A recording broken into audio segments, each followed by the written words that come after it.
Hey guys, what's up? Good to see you today.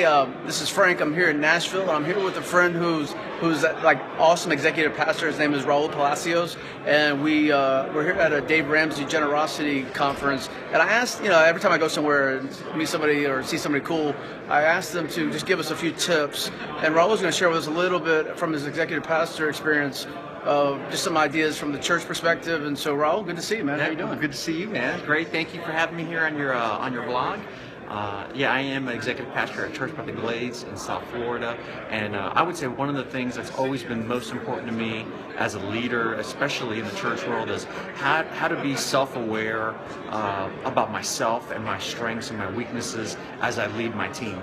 It's so important to create a healthy organization, and that's what it all depends. A healthy organization will grow, and of course, having a healthy team, you invest so much in personnel, and to have them leave or having to get rid of people because you've made poor hires really affects the long-term health of the organization, and people start to question the leadership of the team. So it's so important to be self-aware. So I always like to ask, one of the tips I would say was ask people, be open and honest, be able to be with people that report to you, be able to ask them, hey, what could I do better in leading you? And be, of course, open to criticism. The hardest part you can do is ask that question and then immediately be defensive, because that will totally shut down anyone from being open and honest in the future. So you've got to be open up as a leader to be able to hear what someone's saying. Of course, you have to evaluate, is it truth? Is there other motivations behind what the person is saying? But I think I found it to be very, very helpful. It's a quick tip of how we could improve our own self-awareness and how we lead, because we all have blind spots. All of us do, without a shadow of a doubt.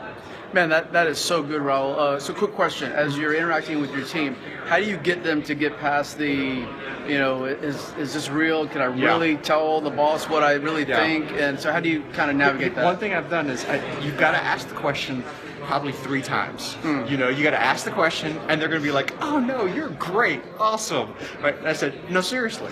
I really want to know, how could I be better, because I want to improve? And they're like, no, seriously, it's fine, you're good. No, because I'm going to ask a question. I asked it one more time. I said, seriously, what could I do to be better? And just wait. So good. Long pause. Let them have to come out with it. And I think you build trust over time, that they can be open and honest, and you could truly learn about yourself. That's just absolutely fantastic. Maybe the best advice that we've had on the video blog. We've had some great advice, but the idea that I'm gonna allow my team to give me feedback. But if you like Raul said, and I've done this before, where I asked one time, everybody, hey Frank, you're awesome, and I know that I'm not awesome, and so I need improvement. And so to ask 3 times is really good advice.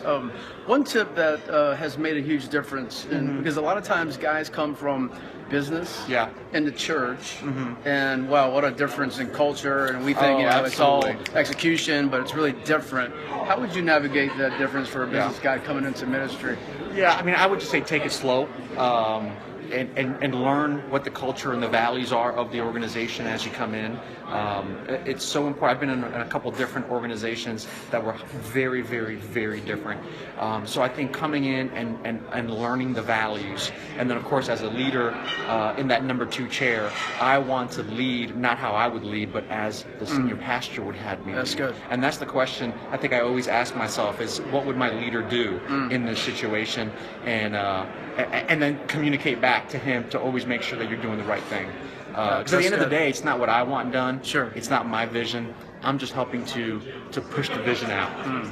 That's really good, and of course Raul's executive pastor at an amazing church in Fort Lauderdale. Actually, it's Coral Springs, Coral Springs, Church by the Glades, awesome. So continue to pray for them as they just advance the gospel, not only there but in prisons and around the world. So great to see you, my friend. Thank you, man. Take care. Have a great day, everybody.